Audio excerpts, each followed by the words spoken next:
ఓం అస్మద్గురుభ్యో నమః. జై శ్రీమన్నారాయణ. రామానుజులు ఆ కోయ దంపతులిద్దరూ ఉదయాన్నే నిద్రలేచి తిరిగి ప్రయాణాన్ని కొనసాగిస్తూ ఉంటారు.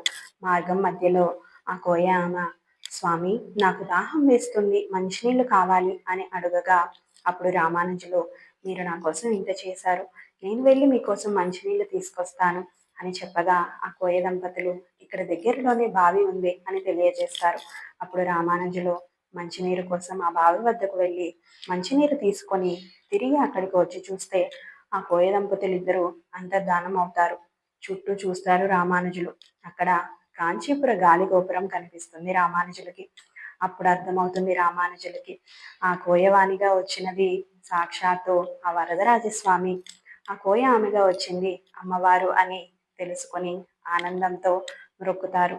మీరు ఈ బావి నుంచి నన్ను మంచినీళ్ళు తీసుకురమ్మని చెప్పారు, ప్రతి నిత్యం నేను మీకు ఈ బావి నుండి తీర్థాన్ని తీసుకువస్తాను అని స్వామివారి సేవలో తరిస్తారు రామానుజులు.